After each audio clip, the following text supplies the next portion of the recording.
تو غلطی کی اصلاح تو آگے کے لیے کرنی ہے، مگر اس غلطی پہ رونے دھونا نہیں ہے کہ ہمیشہ کے لیے روتے ہی رہو اس پہ بیٹھ کے. بس توبہ کر لی، استغفار کر لی، اب آگے کے لیے سوچو. یہ سوچو یہ مقدر میں تھا اور ہو گیا، ایسا ہی ہونا تھا، ہماری تقدیر میں ایسا ہی لکھا ہوا تھا. یہاں تک علماء نے لکھا ہے کہ اگر آپ سے کوئی گناہ ہو جائے، آپ اچھی طرح اللہ سے گڑ گڑا کے توبہ کر لیں اس سے. لیکن شیطان کیا کرتا ہے، بار بار پھر آپ کو یہ کہتا ہے کہ دیکھو تم سے تو گناہ ہو گیا تھا، تم تو نیک بن نہیں سکتے، تم سے تو یہ ہو گیا تھا. تو علماء نے یہاں تک لکھا ہے کہ ایسے موقع پہ شیطان کو خاموش کرانے کے لیے یہ کہنا جائز ہے کہ بھائی میری تقدیر میں گناہ لکھا تھا، مجھ سے تو ہونا ہی تھا، وہ بس چپ کر جا، مجھے آگے کام کرنے دے. ورنہ شیطان کیا کرتا ہے، بار بار یار دیکھو تم سے ہو گیا تھا نا گناہ، پتہ نہیں سچی توبہ ہوئی بھی ہے کہ نہیں ہوئی ہے، اور گناہ تم سے ہو گیا تو ہو سکتا ہے دوبارہ بھی ہو جائے، ہو سکتا ہے تیسری دفعہ بھی ہو جائے. تو شیطان نا عمل سے روکتا ہے.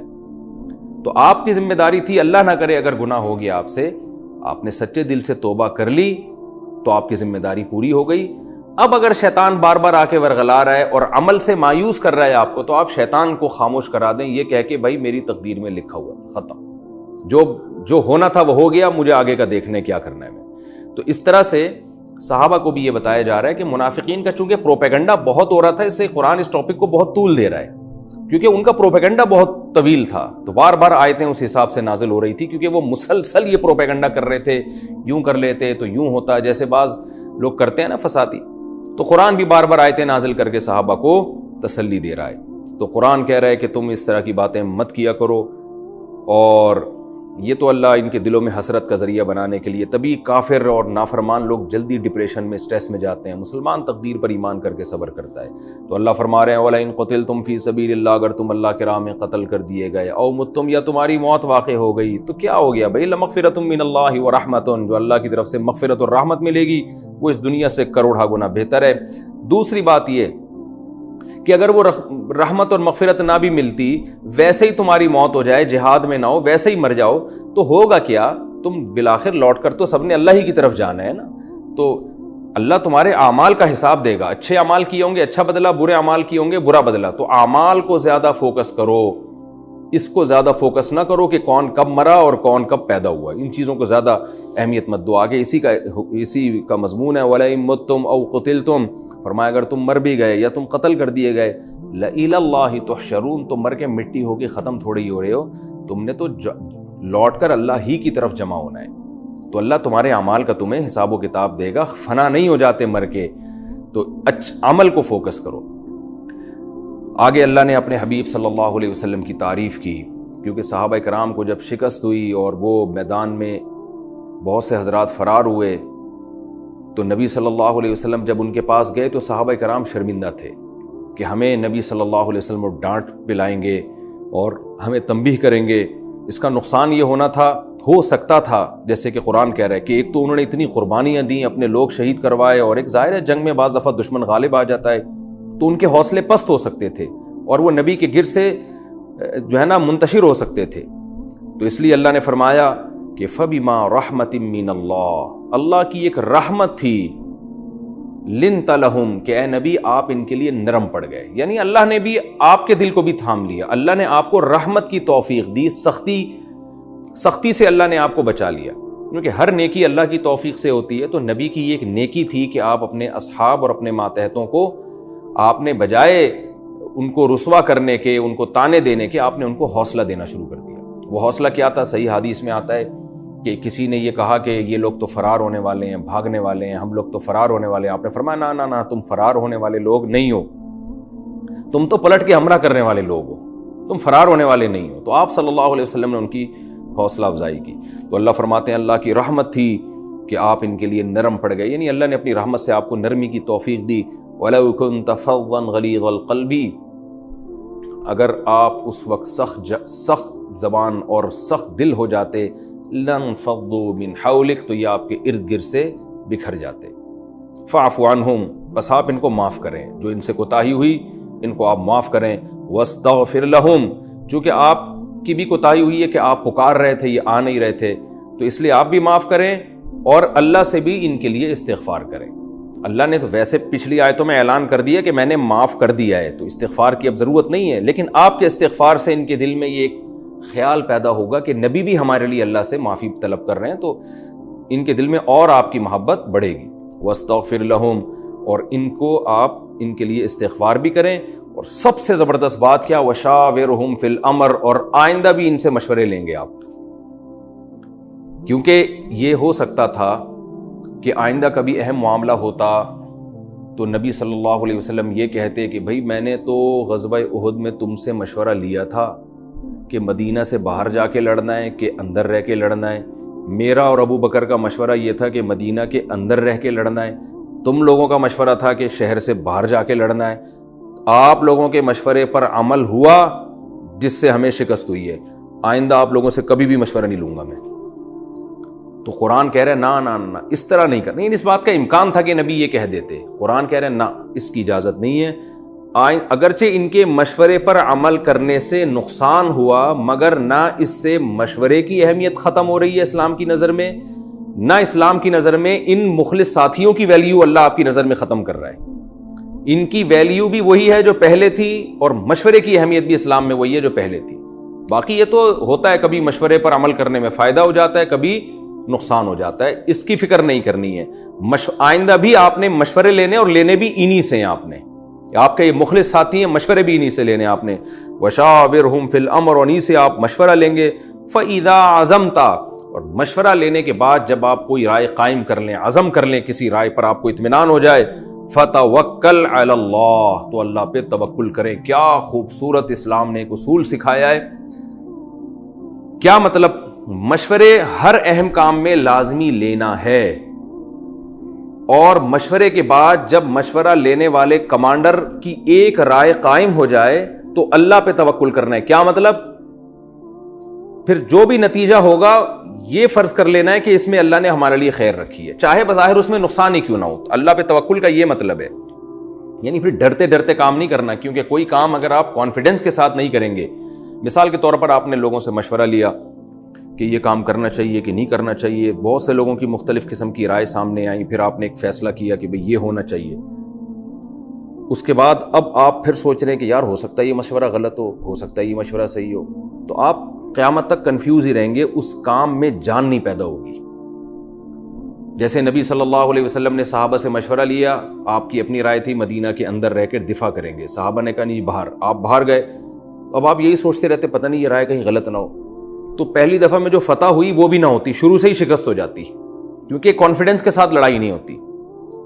تو میں انشاءاللہ جب یہ رکوع کمپلیٹ ہو جائے گا تو مشورے کے اصول ضابطے اسی رکوع کے تحت بتاؤں گا. مشورے کی ڈیفینیشن کیا ہے، امیر کو کیا چاہیے، کن چیزوں میں مشورہ لینا چاہیے، پوری تفصیل میں انشاءاللہ بتاؤں گا. میں تو ابھی اس آیت کو فوکس کر رہا ہوں کہ یہ آیت سمجھ میں آئے آپ کے کہ قرآن کیا کہہ رہا ہے کہ آپ نے مشورہ بھی لینا ہے، اور مشورے کے بعد جب آپ کی ایک رائے قائم ہو جائے فَتَوَكَّلْ عَلَى اللَّهِ، تو اللہ پہ توکل کرنا ہے. کیا مطلب؟ پھر کنفیوز نہیں ہونا، کانفیڈنس کے ساتھ اس رائے پر عمل کرنا ہے. اور توکل کا مطلب اعتماد اب اللہ پہ کرنا ہے. اب جو ہوگا وہ دیکھا جائے گا، ہم اب اس میں فائدہ ہو نقصان ہو ہم اس کے مکلف نہیں ہیں. جیسے کہ غزوہ احد میں ہوا، کوئی بات نہیں، نقصان ہو گیا یہ اللہ کی طرف سے، اس میں ٹینشن نہیں لینی. اب فَتَوَكَّلْ عَلَى اللَّهِ إِنَّ اللَّهَ يُحِبُّ الْمُتَوَكِّلِينَ، بے شک اللہ توکل کرنے والوں کو، اللہ اپنی ذات پر اعتماد کرنے والوں، یعنی اللہ کی ذات پر اعتماد کرنے والوں سے اللہ محبت کرتا ہے. آپ نے قواعد پورے کر دیے، تو اب آپ جو ہے باقی نتیجہ آپ اللہ پہ چھوڑ دیں. آگے اللہ فرما رہے ہیں يَنْصُرُكُمُ اللَّهُ فَلَا غَالِبَ لَكُمْ. دیکھو یہ غزوہ احد میں تمہیں شکست ہو گئی، ٹینشن مت لو، اس لیے کہ اگر اللہ تمہاری مدد کرے گا فَلَا غَالِبَ لَكُمْ، تو کوئی تم پہ غالب آنے والا نہیں ہے. تو بس اللہ نے نہیں مدد کی، بس اللہ کی حکمت ہے، اسی میں تمہارا فائدہ ہے. آئندہ جب تمہیں لڑائی کا حکم دیا جائے تو اللہ پہ اعتماد کرو، توکل کرو، کیونکہ اللہ بہرحال تمہارے ساتھ ہے. ایسا ہو نہیں سکتا کہ وہ تمہیں چھوڑ دے اور مشرکین کا ساتھ دینا شروع کر دے، کیونکہ نبی صلی اللہ علیہ وسلم تو آخری نبی ہیں، آپ کے بعد کوئی نبی تو نہیں آئے گا. اس لیے اللہ تسلی دے رہا ہے يَنْصُرُكُمُ اللَّهُ، اللہ اگر تمہاری مدد کرے کوئی تم پر غالب نہیں آ سکتا. وَإِن يَخْذُلْكُمْ، اور اللہ اگر تمہیں رسوا کرنا چاہے، فَمَنْ ذَا الَّذِي يَنْصُرُكُمْ مِنْ بَعْدِ، تو بتاؤ کون ہے جو اللہ کے بعد تمہاری مدد کرے. ظاہر ہے یہ ممکن نہیں ہے، تو تم اللہ کے حکم کو فالو کرو، اللہ سے اپنا تعلق صحیح بنا کے رکھو بس. وَعَلَى اللَّهِ فَلْيَتَوَكَّلِ الْمُؤْمِنُونَ، اور مومنوں کو چاہیے کہ وہ اللہ ہی پر اعتماد اور توکل کرے. غزوہ بدر میں ایک رسی مال غنیمت سے غائب ہو گئی تھی. تو بعض لوگوں نے شوشہ چھوڑ دیا منافقین نے کہ یہ نبی صلی اللہ علیہ وسلم نے رکھ لیے، کیونکہ آپ پیغمبر ہیں، آپ کو رائٹ ہوگا اس طرح کا، تو آپ جو ہے وہ مال غنیمت کے احکام کے گویا پابند نہیں ہیں، تو آپ جو چاہیں ادھر ادھر کر دیں، معاذ اللہ نقل کفر. اس پر قرآن کی آیت نازل ہوئی اور غزوہ احد ہی کے پیرائے میں اس کو بیان کیا گیا. وما کان لنبی ان یغل، کسی نبی کی یہ لائق ہی نہیں ہے کہ وہ خیانت کرے.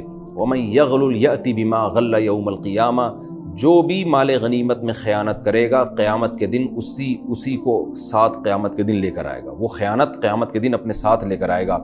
ثم توفی کل نفس ما کسبت، پھر جس نفس نے جو کچھ کیا ہوگا اس کو پورا بدلہ دیا جائے گا اور ان پر ظلم نہیں ہوگا. افمن اتبع رضوان اللہ، اللہ فرماتے ہیں نبی کیسے خیانت کر سکتے ہیں؟ بھلا جو شخص اللہ کی رضا کا متلاشی ہو، کمن باء بسخط من اللہ، وہ اس طرح سے ہو سکتا ہے جو اللہ کی ناراضی کو لے کے لوٹے. یعنی نبی تو ہر وقت اللہ کی رضا کی فکر میں لگے ہوئے ہیں، پوری قوم کے مقابلے میں آپ آ کے کھڑے ہوئے، پوری قوم سے لڑائیاں ہو رہی ہیں، تو یہ سب تو اللہ کی رضا کے لیے ہو رہا ہے. اور خیانت کرنے والا وہ تو اللہ کے غضب کو لے کے لوٹتا ہے، تو دونوں کو کیسے برابر قرار دے دیا؟ وَمَأْوَاهُ جہنم، اور ایسے خائن کا ٹھکانہ تو جہنم ہے، وَبِئْسَ الْمَصِيرُ، اور وہ بہت برا ٹھکانہ ہے. ہم درجات عند اللہ، یہ لوگ اللہ کی نظر میں بہت الگ الگ درجات والے ہیں. یہ الگ الگ درجات والے لوگ ہیں، پرہیزگار لوگوں کے الگ درجات ہیں اور ان کے الگ، دونوں کے درجات میں بہت فرق ہے. میں سوچتا ہوں جب یہ آیت، یعنی جب ہم یہ آیت پڑھتے ہیں کہ کیسا پیغمبر صلی اللہ علیہ وسلم کا حوصلہ ہے اور کیسے طعنے آپ صلی اللہ علیہ وسلم نے برداشت کیے، تو کتنا بڑا ظرف ہوگا. تو ہم درجات عند اللہ واللہ بما تعملون واللہ بصیر بما یعملون، جو کچھ یہ کر رہے ہیں اللہ اس سے باخبر ہے. آگے اللہ نے پھر نبی صلی اللہ علیہ وسلم کا اس امت پر جو احسان ہے، اور اللہ نے اس امت کو پیغمبر صلی اللہ علیہ وسلم کی صورت میں جو انعام دیا اس کا تذکرہ کیا. فرمایا لقد من اللہ علی المؤمنین، تحقیق اللہ نے، مننا کا معنی ہوتا ہے احسان کرنا، اللہ نے احسان کیا ہے مومنین پر. اذ بعث فیہم رسولا، جب بھیجا ان میں ایک رسول، من انفسہم، انہی کی جنس میں سے، انسانوں میں سے. اس لیے کہ فرشتہ رسول بن کے آتا تو لوگ اس کو صحیح طرح فالو نہ کرتے، وہ لوگوں کے جذبات سے واقف نہ ہوتا، لوگوں کی ضرورتوں سے واقف نہ ہوتا. وہ اگر احکام کو فالو کرتا، لوگ کہتے بھائی ان کو تو نہ بھوک لگتی ہے، نہ ان کو کی کوئی خواہشات ہیں، تو انہوں نے شریعت پہ چل کے کون سا ایک بہت بڑا کوئی تیر مار دیا ہے. تو انہی کی جنس میں سے اللہ نے پیغمبر بھیجا کہ اگر یہ لوگ پیٹ پہ ایک پتھر باندھتے ہیں بھوک کی وجہ سے، تو پیغمبر 2 پتھر پیٹ پہ باندھ رہے ہیں. فرمایا رسولا من انفسہم، انہی کی جنس میں سے، یتلو علیہم آیاتہ، جو ان کو اللہ کی آیات پڑھ کے سناتا ہے، ویزکیہم، ان کا تزکیہ کرتا ہے. اس آیت پر پہلے بھی کئی دفعہ بیان ہو چکا ہے. تزکیہ کا مطلب ایسی ٹریننگ کرتا ہے کہ یہ ان کے گناہ دھل جائیں، یہ ظاہر اور باطن سے پاک اور صاف ہو جائیں. وَيُعَلِّمُهُمُ الْكِتَابَ وَالْحِكْمَةَ، اور اللہ کی کتاب جو ان پر نازل ہو رہی ہے وہ یہ پیغمبر ان کو سکھاتا بھی ہے اور حکمت کی باتیں بھی سکھاتا ہے، جس کو حدیث کہا جاتا ہے. وَإِن كَانُوا مِن قَبْلُ لَفِي ضَلَالٍ مُبِينٍ، اور اس سے پہلے یہ لوگ کھلی ہوئی گمراہی میں پڑے ہوئے تھے. یہ تو اللہ تعالیٰ نے درمیان میں جو ان کا ایک اشکال تھا نا کہ غنیمت میں خیانت کی، اللہ نے فرمایا پیغمبر کا وجود تو اللہ کی بہت بڑی نعمت ہے، وہ کیسے خیانت کر سکتے ہیں، تو پیغمبر کی قدر کرو. دوبارہ اسی مضمون کی طرف لوٹا جا رہا ہے، وہی منافقین کا پروپیگنڈا، یہ ہو گیا یوں ہو گیا. تو بعض مخلص صحابہ بھی اس پروپیگنڈے میں آ جاتے تھے کہ اللہ نے تو وعدہ کیا ہے کہ بھی فتح اور نصرت کا، تو قرآن کہہ رہا ہے اولما اصابتکم مصیبت، بھلا بتاؤ جب تمہیں ایک مصیبت پہنچی، غزوہ احد میں تمہارے ساتھی شہید ہوئے، قد اصبتم مثلیہا، جبکہ تم اس سے ڈبل مصیبت پہلے پہنچا چکے ہو بدر میں ان کے 70 تم نے مار دیے تھے اور 70 قید کر لیے تھے، تو یہ ڈبل ہو گئی نا. جو قید ہوئے وہ بھی تو حقیقت میں ایک قسم کے مردہ ہی ہو گئے، اب وہ تم سے لڑنے کے قابل نہیں ہے. تو تم نے ڈبل مصیبت ان کو بدر میں پہنچائی تھی، تو اللہ کی مدد سے ہی پہنچائی تھی. تو قلتم انا ھذا، اب تم کہہ رہے ہو انا ھذا، یہ مصیبت کہاں سے آ گئی؟ تو جس اللہ نے وہ فتح دی تھی اسی اللہ کی طرف سے یہ مصیبت آئی ہے تمہارے اوپر، اور یہ مصیبت آئی تمہاری اپنی غلطی کی وجہ سے ہے. وہ غلطی پیغمبر کی اطاعت کو چھوڑ دینا. قل ھو من عند انفسکم، اے نبی کہہ دیجئے یہ جو مصیبت آئی ہے تمہاری طرف سے ہے. ان اللہ علی کل شیء قدیر، بے شک اللہ تعالیٰ ہر چیز پر قدرت رکھتا ہے. وما اصابکم یوم التقى الجمعان، اور جو مصیبت تمہیں پہنچی ہے اس دن جس دن 2 جماعتیں آپس میں ملی تھیں غزوہ احد میں، فبإذن اللہ، تو تو یہ اللہ کے حکم سے تھی، وَلِيَعْلَمَ الْمُؤْمِنِينَ، اور اس میں حکمت یہ تھی، یعنی یہ سزا بھی سزا برائے سزا نہیں تھی، اس میں حکمتیں بھی تھیں، جیسا کہ پہلے بھی کئی بار یہ مضمون آ چکا ہے۔ حکمت کیا تھی؟ اللہ مومنین کو منافقین سے جدا کر دے، منافقین سے ایسی باتیں کروا کے پتہ چل جائے تمہارا اپنا کون ہے اور تمہارا غیر کون ہے، اور یہ کھرے اور کھوٹے کو اللہ ایک دوسرے سے جدا کر دے۔